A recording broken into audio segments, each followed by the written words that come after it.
Well, ending the war in Ukraine does appear to be a growing aim for the US president, who indicated while in Scotland that he is tightening the screws on Vladimir Putin. Gaza, too, is a conflict he says he is working to solve. But it remains to be seen if all or any of this talk will bear fruit. Our senior politics reporter, Stephen Collinson, has been writing about just that. In his latest piece entitled Gaza and Ukraine, will show whether Trump is a true leader or just a bully. And he joins me now from Washington. And our viewers can find that piece on our digital platforms, of course. Trump, Stephen, is promising to end wars on many fronts. Have a listen to what he said just a few hours ago before he departed Scotland.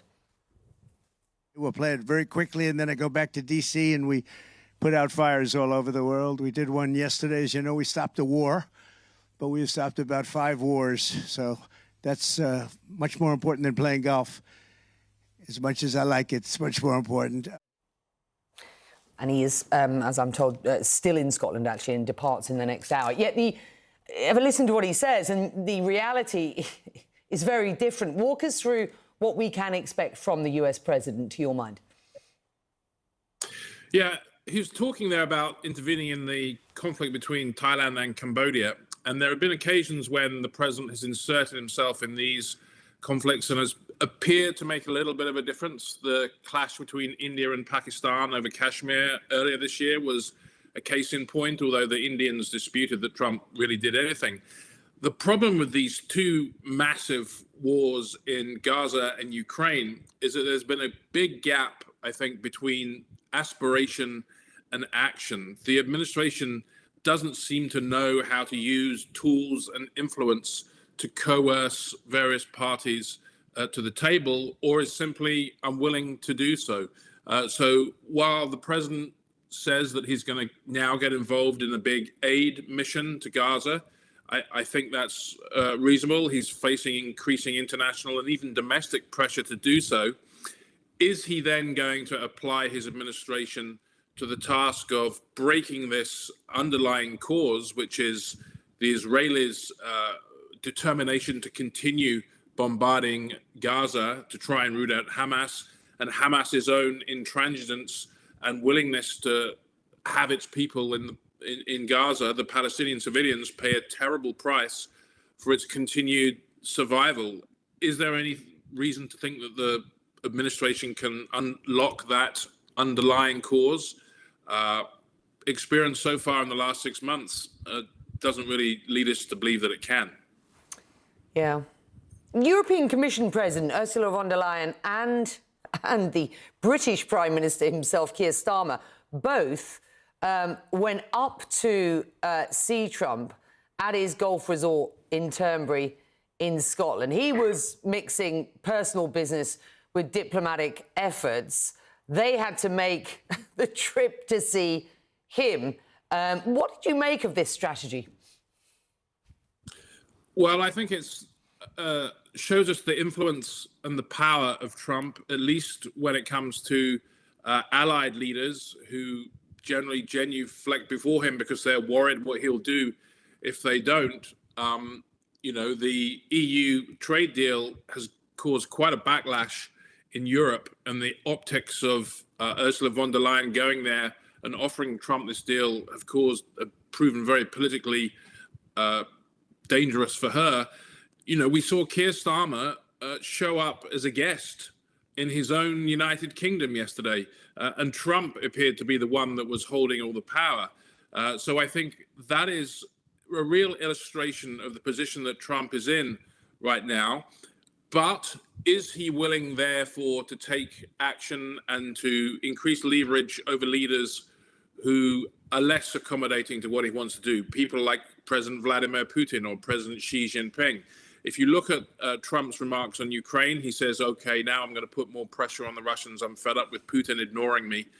Is he therefore going to go ahead with secondary sanctions, which would sanction countries like India and China for continuing to buy Russian oil and bankrolling the war? That would impose a significant impact on the US economy, could even spike oil prices, push the US economy into recession. Is Trump prepared to pay the price politically for using that leverage I think, again, as with the Gaza situation, I think we remain to be convinced. Stephen Collinson's in the House out of Washington for you today. We kick off today with US President Donald Trump wrapping up a visit to Scotland, where he expanded both his business empire and his role as a global statesman. We'll play it very quickly, and then I go back to D.C. and we put out fires all over the world. We did one yesterday. As you know, we stopped a war, but we've stopped about 5 wars. So that's much more important than playing golf. As much as I like it, it's much more important. Mr. President, what will you say next to Benjamin Netanyahu? Shut up. We're working together. We're going to try and get things straightened out for the world. Thank you very much. Mr. Trump actually broke with the Israeli Prime Minister over the situation in Gaza and the hunger crisis there. He also took a harder line on the war against Ukraine, giving the Russian president less than 2 weeks to accept a ceasefire or face punishing secondary sanctions. CNN's Jeff Zeleny has been covering it all for us from Scotland. He joins me now from Edinburgh. He clearly does enjoy a round of golf, but pointing out that is not the only reason that he is here. And certainly we have heard an awful lot from him since he's been in Scotland. Jeff, what exactly did Donald Trump mean in those comments we just heard as he capped off this trip?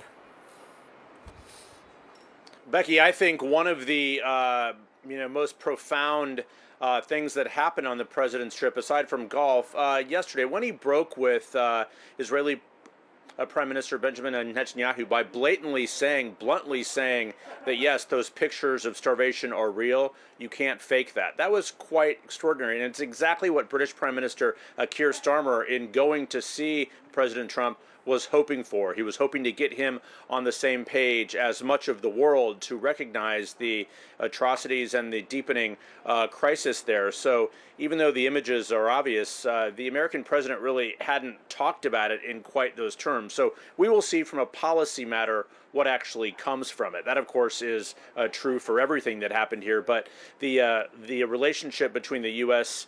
And Israel and Trump and Netanyahu is already a little bit frostier than previous presidents have had. So we will see if there's any pressure applied for more of a ceasefire. Trump has talked about pledging to create food centers to see that the aid is established and distributed more freely. We'll see if that happens. But also on Russia, it's notable that a sense of frustration, almost a sense of scorn from Donald Trump to Vladimir Putin. I mean, he once said not that long ago that a face-to-face meeting would solve everything. And now President Trump's saying he doesn't even want to talk to Putin. Let's listen. I'm not so interested in talking anymore. He talks, we have such nice conversations, such respectful and nice conversations, and then people die the following night with a missile going into a town and hitting, recently, I guess, the nursing home, but they hit other things. Whatever they hit, people die. So now the clock is running. President Trump said yesterday 10 to 12 days. So that is less than 2 weeks. Is he going to back that up with actually imposing secondary sanctions on Russia, which could be pretty crippling, but that would also mean the U.S. would have to effectively take action against India, an ally, China, obviously an adversary, because they're, of course, doing business with Russia on the oil front, helping to fund the war. So a couple pretty significant developments here with Russia, Ukraine, and a whole lot of golf here in Scotland, Becky. You're right. Jeff, good to have you. Thank you very much indeed.